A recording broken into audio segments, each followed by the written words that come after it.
Hey guys, welcome back to my channel. So it's been a few weeks since we last talked. In those few weeks I gave birth, obviously, and I've kind of been juggling having 3 kids under 2.5. So thanks for sticking around and waiting and giving me some time to get around to filming this. I have my labor and delivery vlog edited. We couldn't take very much video, and the doctor in the actual when we were delivering only allowed pictures, so we have pictures and stuff, but not too much. It was crazy hectic. You'll hear about it in this video, and I'm not sure which one will go up first, but they will both be up very soon, hopefully. I wanted to go ahead and film this birth story while it's still pretty fresh in my mind. I have all my notes written down because I have like a newborn fog. It just replaced pregnancy brain and I forget everything. So I'm gonna put it behind the camera so I don't forget everything. And let's just go ahead and jump into the video. So my labor started completely different this time with JR. I woke up to really intense contractions and I was like, wow, okay, this is the real deal. They were nothing like Braxton Hicks, and so I knew that I was in labor, and I was at a 3 centimeter. You've heard the story before.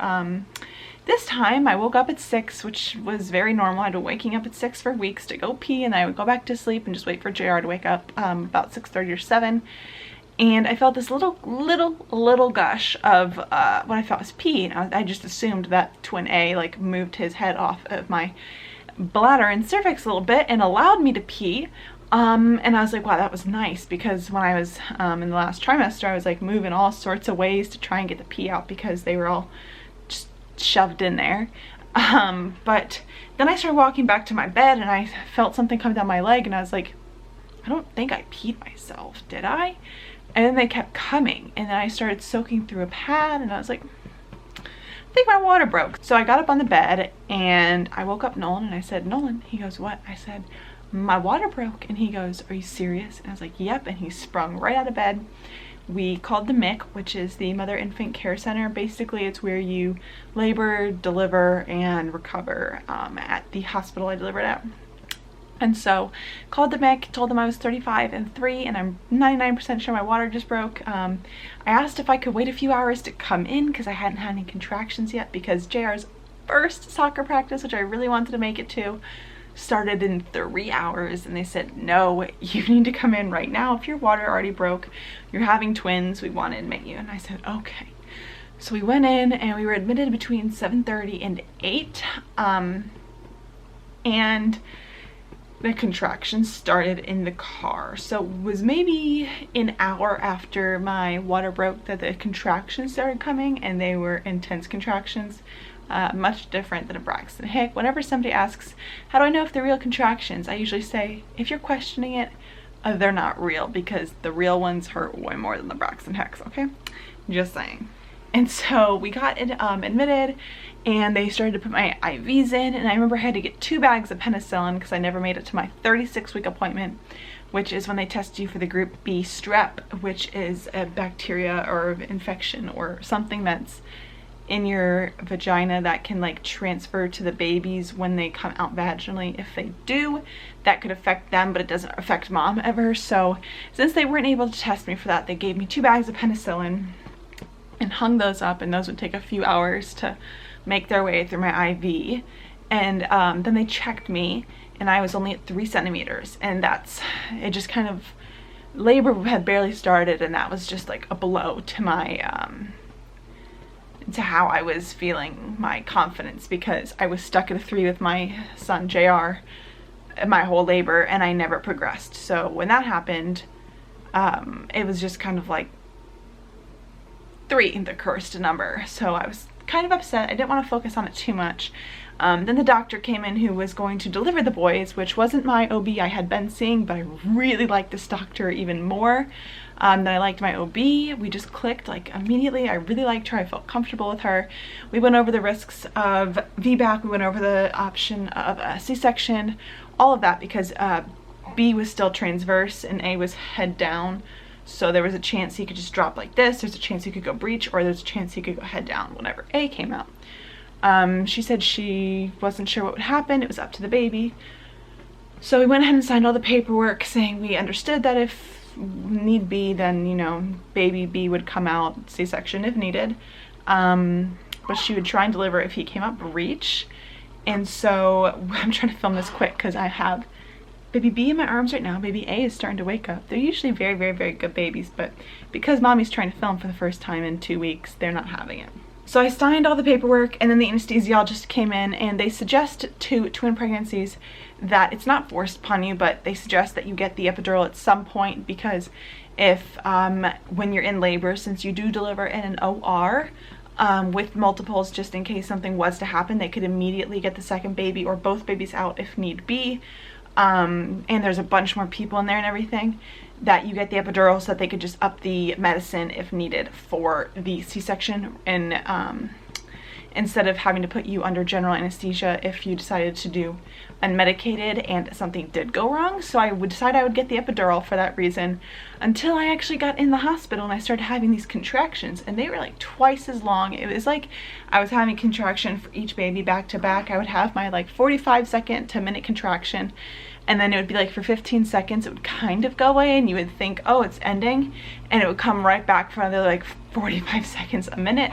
And that was a full contraction for me. They were like twice as long. They were horrible. They were painful. And so I decided I was going to get the epidural a little bit sooner than I had anticipated. So we got admitted between 7:30 and 8, and between 10:30 and 11 I got the epidural. So I lasted about 2.5 to 3 hours. It was just way too painful for me to do. I trusted my body. My body told me, and I understood that, you know, the epidural was the best choice for me. I was nervous about it because I had a bad experience with it the first time. I had no bad experience with my epidural this time. The doctor, the anesthesiologist, actually told me that I have a much smaller space than anybody's ever seen. So he told me I need to tell anybody that who ever would like ever put a kind of like epidural in my back for any reason ever again. So I'm gonna see if I can put baby B down. So he came in and he gave me my epidural, and as soon as the drug started flowing, I was able to relax. I was not breathing through my contractions right. They were just so much worse than JR's were. I was not anticipating it. So I decided to get epidural. I'm not upset that I did because everything worked out really good. The doctors came back in about an hour and a half after I got the epidural, around 12-ish, I want to say. And I had just taken like a little bit of a nap, because as soon as it like started numbing my body, I fell asleep like that. I was exhausted. And they came in and checked me, and they're like, you're at a 9, basically a 10. Okay, looks like I can't put this one down right now. They're like, you're basically at a 9 or a 10. And I was like, what? She's like, yeah, let me go get the other nurse. And the other nurse came in and she checked me and she's like, yeah, you're at like a 9, 10. And I was like, oh my gosh. Because I had never gone past a 3 and it happened so fast. I think once I got the epidural, my body was able to relax and do what it needed to do. So if you're considering an epidural, keep that in mind. Everybody, choices are different for everybody, but I'm very happy that I did go that route, because I think it was just the best choice for me. My body progressed like that. And so I hadn't had both bags of penicillin go through the IV yet. They were still working on the second bag. And they said they were still working on getting the second bag in. So they just said, as soon as this is done, we're rolling you into the OR to deliver. And I was like, okay. And so about 1 p.m., an hour later, the penicillin had just finally gotten through my system. And they're like, all right, we're gonna start getting you into the OR. Nolan got a pair of scrubs, which you'll see in my labor and delivery vlog, and they put tape on it that said dad, said he stood out, and he tried keeping them, but because they were really soft and would have been a good Halloween costume, they said no. I'm moving a bunch because I'm rocking my baby. And so we went to the OR. They got everything set up, and there were so many people in there because there was 2 babies, so they needed a whole team for each baby in case something happened, and they needed a team for me plus the anesthesiologist. So it was a lot of people in a very not too big of a room. We went in, and so I had never pushed, so I didn't know what it was like. My experience with pushing was that they would wait for a contraction, and then you would push for 10 seconds, take a deep breath, push for 10 seconds, take a deep breath, push for 10 seconds, and you would wait until the next contraction, and you would do 3 sets of 10-second pushing with a breath in between, if that makes sense. that was the case. And within, it was during the third contraction of pushing, baby A, Emerson Michael Tilson, shot right out. He came out really fast. He did give me a first degree tear, only one of them, because he did come out so fast. He was head down. He was ready to come. They said they could feel his head the whole time. He had been extremely low at every single doctor's appointment I went to. He was just ready to come out. He was born at 6 pounds and 13 ounces, and he was 20 inches long at 35 weeks. I grow big babies. I've said this before. Yeah, he was big. And so he came out, and he maybe cried once or twice. He just was like, didn't want to cry. He just, you know, as soon as he got out, he gave a few cries to like let them know his lungs were great. And then he just sat there like a good little boy. Nolan did get to cut his cord. Oh, one thing I did forget to mention was they gave me a shot in my butt that was steroids for the twins. And even though I had my epidural, she said, this is gonna hurt. And I was like, do I have to get it? She's like, yeah. And so she gave me the shot in my butt, and it hurt so bad, but it was a steroid to help with their lungs, just because they didn't know what they were getting into, because they are preemie babies. So I had to get that shot in my butt. I forgot to add that steroid shot. So if you're having twins and you go into labor early, expect a very painful shot in your butt for steroids for their lungs. Nobody told me that. Then it came time to deliver baby B, who is Grayson Russell Tilson, and the doctor didn't seem worried at all. She just kept telling me push, and at the end it was more of like a, you need to push right now. There was really no break. It was hard pushes. They were longer than 10 seconds, and I later found out why. Nobody told me. Probably the best choice, because it probably would have just freaked me out. He did go head down once A came out, but he came out sunny side up, so he came out in a really tough position, as it already is. He had his cord wrapped around his neck, but it wasn't just wrapped around his neck. It had his little foot wrapped up against his face too. So his whole forehead got bruised, his eye got bruised, his foot got bruised, his thigh got bruised. He was all sorts of bruised, and he came out and he was purple. And so then I started freaking out, because I was like, why is that baby purple? And as soon as he came out, the doctor started like calling for the NICU. She was like, get the NICU in here right now, like get somebody in here, get the NICU doctor in here. They kept calling him hogtied. The joke around the whole entire ward was that Emerson hogtied him because he was sick of him kicking him, and he became very well known very fast. And yeah, so he came out all sorts of messed up, but he was 7 pounds, 6 ounces, and he was also 20 inches. How I had babies that big at 35 weeks when some people's full-term 40-week babies aren't that big, I don't know. I just grow monster babies. So there you go. They kept saying he was stunned. That's the word they were using from like how he came out, because it was kind of traumatic how he came out. And so they took him to the NICU. Like basically within 10 minutes, 15 minutes of him coming out, they were doing like little compressions on him, because I could see his little like bassinet thing he was in. When we were in the OR, and they didn't let me see him at all. Nolan didn't really get to see him. The doctors all rushed around him like everybody did. I maybe had one nurse and the doctor working on me, and then they took him off to the NICU, and then they gave me Emerson, and they put him on my chest while B was having his issues. Helped distract me a little bit. I did bleed a lot. I lost about, what did I write down? 900 cc's of blood. So I bled a very decent amount, and they were putting a lot of stuff to like try and help me to stop bleeding. But once the bleeding stopped and she had stitched me up, we went back to the room, and it was Nolan and Emerson and me, and we had to wait to go see Grayson. Nolan actually got to go see him first, and they just assumed like his leg must have been fractured, or something must be like wrong with a lung, because he was a little bit purple when he came out, and nothing was wrong with him whatsoever. He came out of the NICU 5 hours later when they were sure he was in the clear, and he joined us around 7 p.m. At that point, Nolan was already gone picking up Terry and JR to bring them to the hospital to come meet them. And I did get to go in and feed Grayson. I got to nurse him at about 4 hours right before Nolan left to go pick up his mom and JR. I got to go in there and see him for the first time. He was had all these cords and everything. It was pretty sad. But overall, I had 2 very large, healthy babies. Emerson was born at 1:31 p.m. and Grayson was born at 2:01 p.m. So there's exactly 30 minutes apart. It's funny because they were born on my mom's birthday. My dad guessed that they would be born on September 15th. And even with the time difference, they were born on her birthday because it had just passed midnight into her birthday. So my mom shares a birthday with her twin grandsons. Everybody in my family shares a birthday with somebody.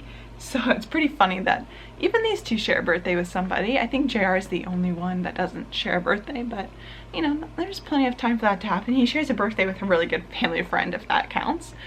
But I got to have my birthday wanted. Some things went wrong. Someone came out hogtied. There was a little bit of NICU time, but overall I had a wonderful birthing experience. The nurses were great. The doctor was great. I can't say enough positive things about my experience birthing here. I'm so grateful for everyone that worked so hard with my babies and for me. And I can't believe that they've already been here for almost 2 weeks. That's just absolutely crazy to me that they're already that old. But I'll go ahead and show you them now. So this one in my arms, who's being a little bit needy right now, who's normally the super well-behaved one, is twin B, the troublemaker, the one who came out hogtied, the one who would give everybody a hard time during NSTs. This is Grayson.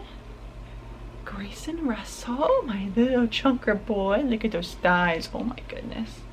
So this is Grayson. Oh, now he's quiet. Yeah, you made mama hold you this whole time. He's beautiful. They both have blue eyes, just like mommy. He's got the nose that brother's got. Oh, somebody's a little fussy. But beautiful baby boy B. And let's show them brother. Can I put you in your rock and play? Yeah. Let's try. And this, who's stretching right now, a little chunkier in the face, is Emerson Michael, twin A. Oh, Grayson, it's okay. Here you go.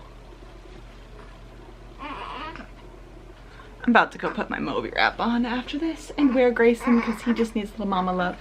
But this is Emerson Michael, twin A. Also super, super gorgeous.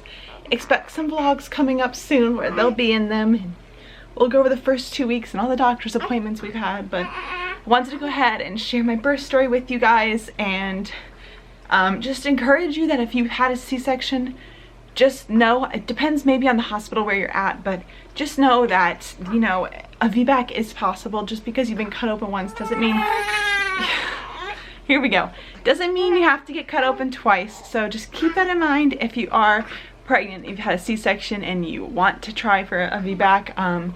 Most people didn't think that it would be able to be done with twins, and I did it. So I'm gonna go ahead and insert a couple pictures of the boys here. If you're not following me on Instagram, make sure you go follow me on Instagram. I've been posting pictures of them there, but they're fussing, so I'm gonna go get Nolan to help me with these babies, and I'll talk to you guys in my next video. Thank you so much for watching, and make sure you subscribe so you don't miss these upcoming twin vlogs and updates on their little bodies and what's been going on. So thanks again for watching. I'll talk to you guys in my next video. Bye!